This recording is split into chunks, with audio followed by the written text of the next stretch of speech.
Hello, welcome. Thank you for joining us on this edition of News 2. I'm Sandra Gumansing. In our top story, there was some confusion at the Public Service Commission board meeting on Tuesday that resulted in the meeting being cut short. The board went into a 5-minute recess that stretched into a half-hour recess and returned to the table without a quorum after Chairman Joan Clendenin, who said he never left the building, could not be found. Among the items on the table was the entry of a new telecommunications player in the territory. News 2's April Knight has the story.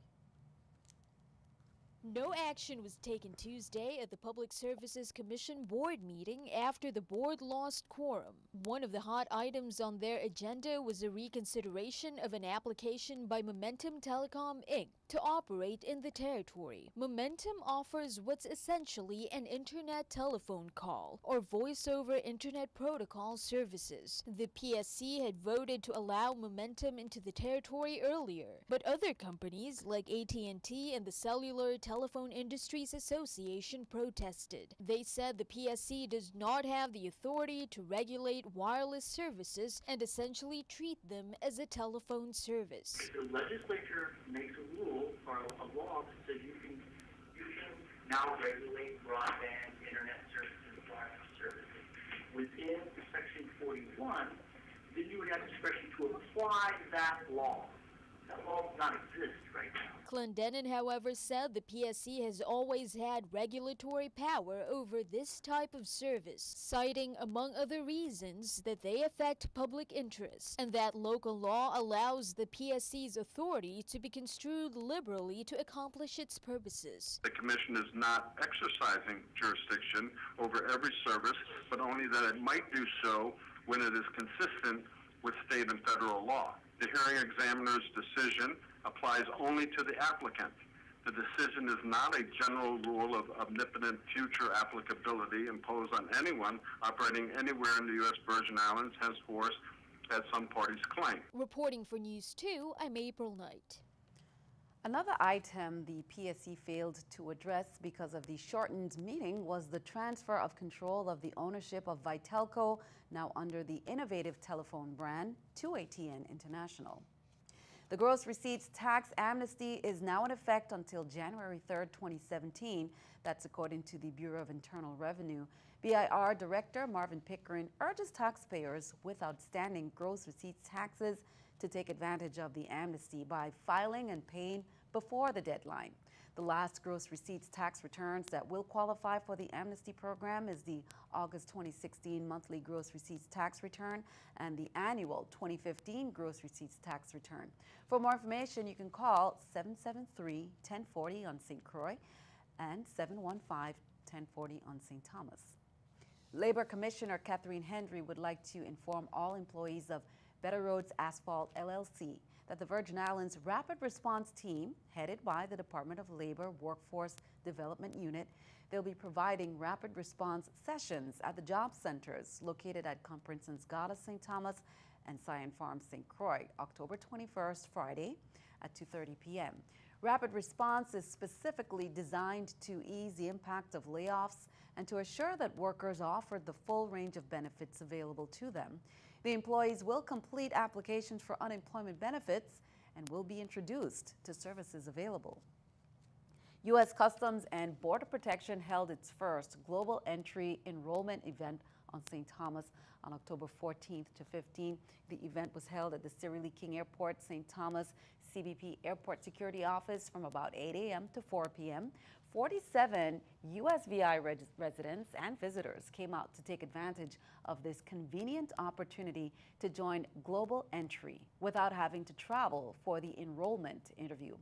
Global Entry is a trusted traveler program that makes international travel easier for its low-risk, pre-approved members by allowing them to use kiosks for CBP processing instead of having to stand and wait in the regular lines, and TSA pre-check benefits are also offered.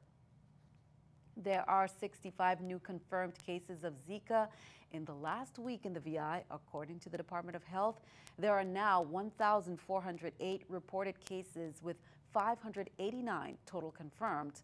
Of that number, 50 new cases on St. Thomas 8 are on St. Croix and 4 confirmed on St. John. The number of pregnant women in the USVI who have tested positive for Zika is 61. 37 are confirmed, while 24 remain probable. You can go to the Health Department's website to check out the latest reports every week. It's www.doh.gov.vi.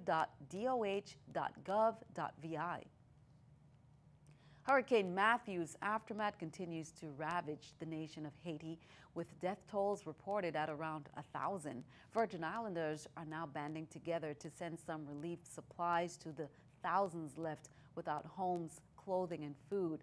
Local churches are definitely doing their share and linking their efforts with the rest of the community. News 2's April Knight has an update. Pastor Gladstone Hazel has been to Haiti 4 times to deliver relief goods in the past several years. Because we do this so much in the past, we just did it for Dominica, we did it for Haiti during the hurricane and the earthquake. We physically go there. So now we have a Haitian congregation as well as an English congregation. This time, after the devastating toll of Hurricane Matthew, Hazel and other church leaders are spearheading an effort once more to bring aid to the disaster-stricken country. Here in their Haiti relief headquarters on St. Thomas, church members volunteer to receive the donations, sorting the donated clothing, washing them, and folding them to make sure they're ready for Haitians in need. We select it because we are not sending it to animals, we are sending it to people. And if you're sending it to people, we want to make sure it's washed, it is clean, it's properly packed, and if it's not desirable for us, we throw it in the garbage. They've received a wide variety of donations so far, from clothing to toys, bottled water, and even wheelchairs and strollers. On Thursday, Hazel's group will join other community organizations at Tutu Park Mall. They'll begin receiving donations for a second trailer after the first one was filled and sent off. We are here at Eastern Lumber today, and for the rest of next week, tomorrow, which is Thursday, we're going to also be at the Tutu Park Mall, just opposite the innovative area, and we are going to be collecting their food and hygiene material and water. Over here, we'll be collecting clothing, linens, and things like that. He said he'll be escorting the relief donations personally to Haiti to make sure they get to where they're supposed to go. Reporting for News 2, I'm April Knight. Again, you can go to the donation headquarters at East End Lumber during the day until 7 p.m. or to the trailer, Tutu Park Mall parking lot starting on Thursday to drop off your Haiti donation. Well, looking over at Haiti, only a few schools opened despite the fact that Haiti's central government said classes would begin resuming across the storm-devastated southwest region on Tuesday. Local officials said it will be a long time before that happens. The government says at least 420 public schools were damaged or destroyed in that storm, and many of those that survived with partial damage are crowded with storm victims who have nowhere else to go. School has been interrupted for more than 100,000 children. The stage is set for the final presidential debate between Hillary Clinton and Donald Trump, and there is much for these two candidates to talk about tonight. Karen Kava is in Las Vegas with a preview of tonight's event and a look at the topics on the agenda. Almost as corrupt as crooked Hillary Clinton is the media right back there. Donald Trump has been on the attack against the Clintons, the media, and what he claims is a rigged election system. Tonight, one final opportunity for voters to compare his candidacy and Hillary Clinton's side by side. I'm mystified as to why she can't get to those 52, 53% numbers in some of these states, given the disadvantages we're handed every day. And I don't feel sorry for us. I just think that we're going to win this because people love a comeback story. The comeback would need to materialize quickly. Trump's numbers have slumped in the wake of multiple allegations of sexual misconduct, which he denies. Despite their advantage, the Clinton campaign is exercising caution. Hillary Clinton has been very disciplined about not just wanting to make the case against Donald Trump, but give people a thing to vote for. That's important, I think, when it comes to governing after the election, so that's what she's going to do tonight. Clinton has her own topics to tackle, including hacked emails released by WikiLeaks, raising more questions about her use of a private email server as Secretary of State and paid speeches to Wall Street firms. After 2 contentious, sometimes ugly affairs, the Commission on Presidential Debates hopes voters get serious answers tonight.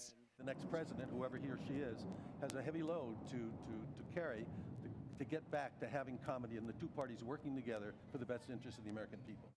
In Las Vegas, I'm Karen Kafa.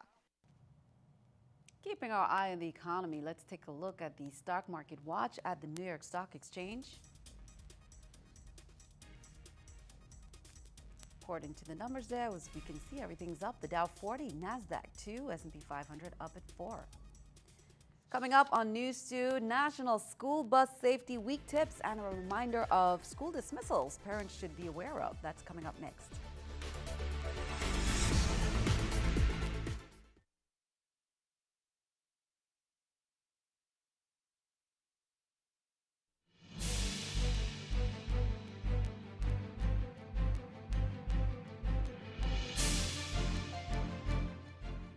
October 17th to the 21st is National School Bus Safety Week. The Virgin Islands Department of Education announced the 2016 theme is Bully Free Zone, which was derived from a national poster contest held in 2015.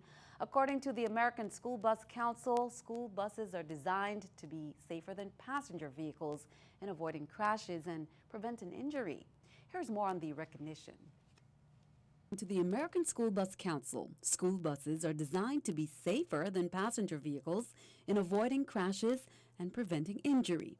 To ensure the safety of our children, the Department of Education promotes safety education. I go into the schools and have assemblies from K through 8th grade, giving instructions as to how to be safe on the school bus, how to be safe on the bus stops while they're waiting for the school bus. The motoring public is reminded that all vehicles must come to a complete stop when school bus stop arms and flashing lights are activated.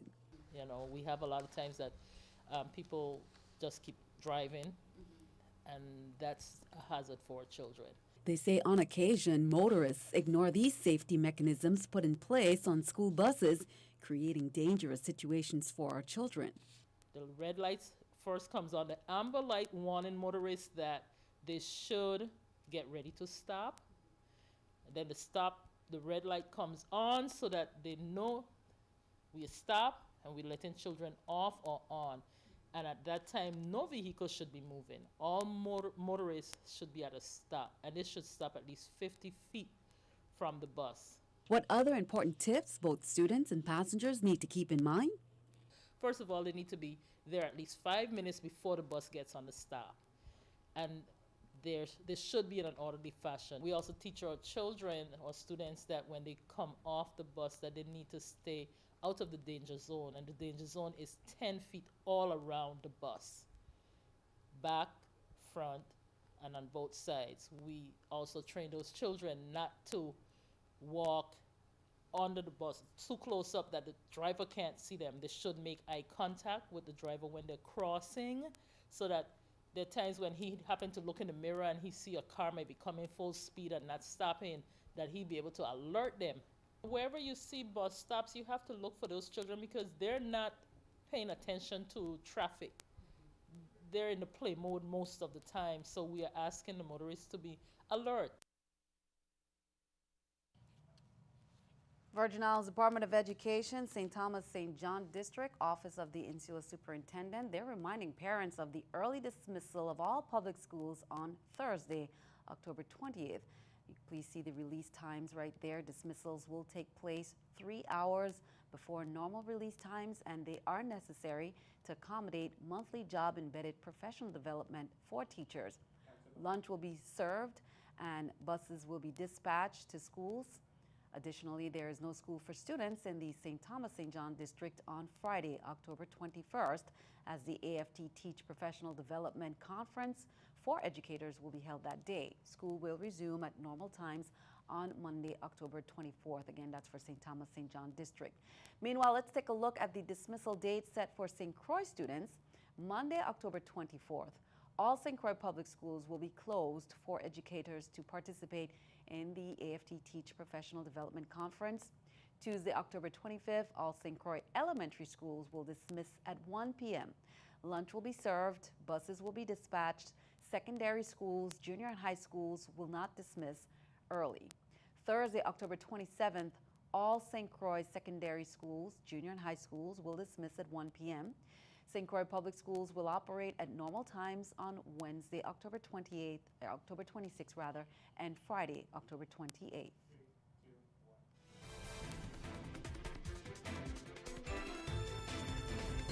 We continue our breast cancer awareness. In celebration of the Awareness Month, the American Cancer Society will hold its 18th annual Breast Cancer Awareness 2-mile walk or run on Sunday, October 23rd at 4:30 p.m.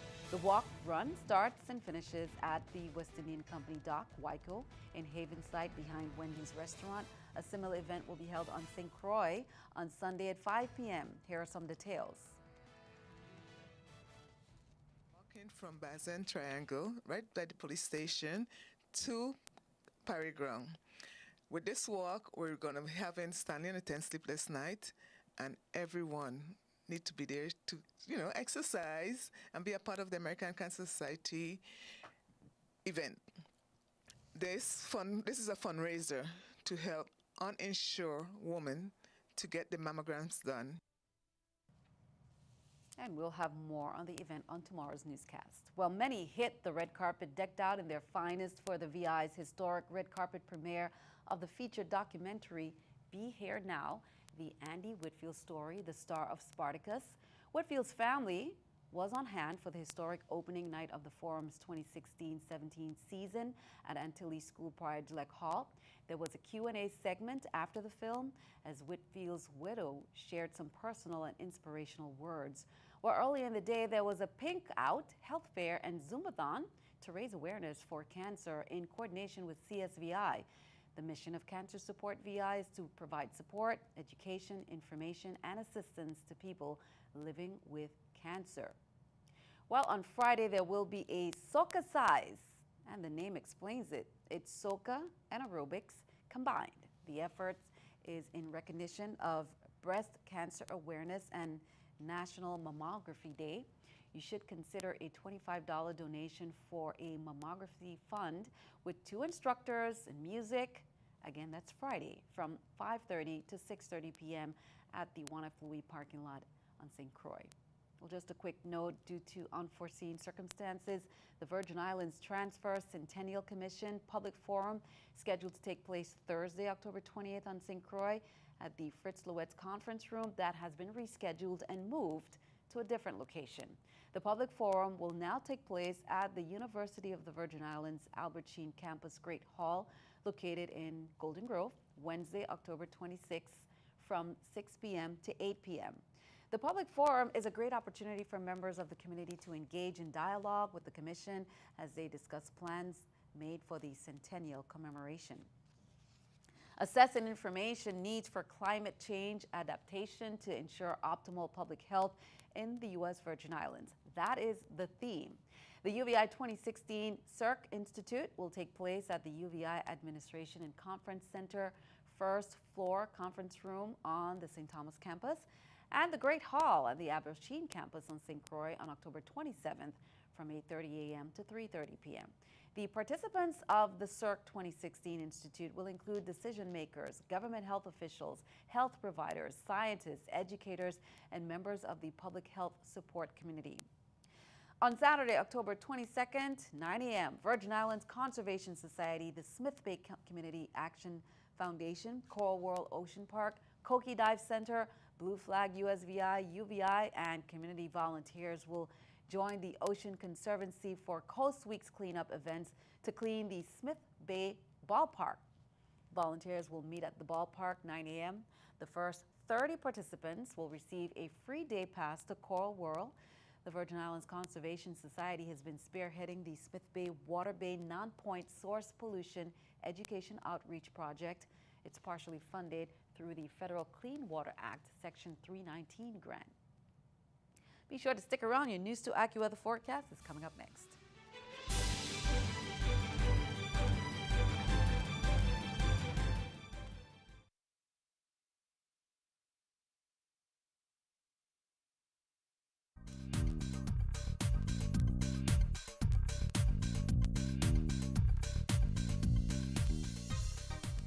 Thanks, Sandy.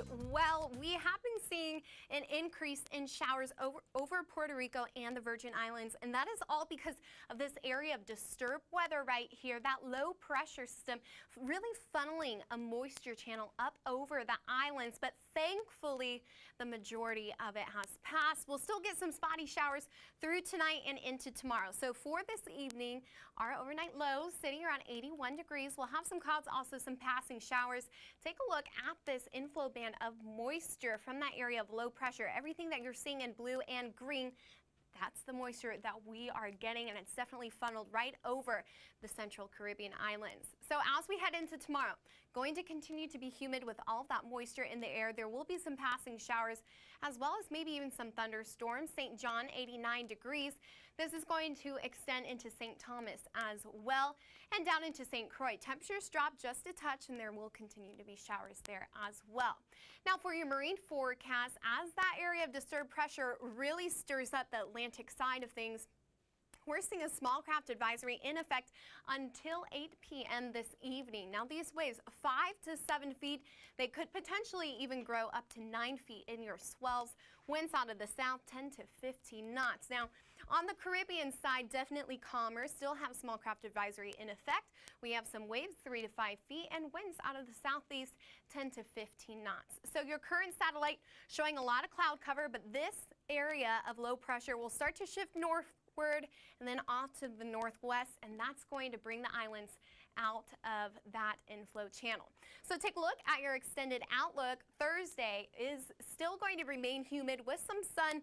We'll continue to get some passing showers, but then Friday, Saturday, and Sunday into the weekend, we'll be getting back into a normal trade wind pattern, that easterly flow, bringing us some spotty showers throughout the days. Back to you, Sandy.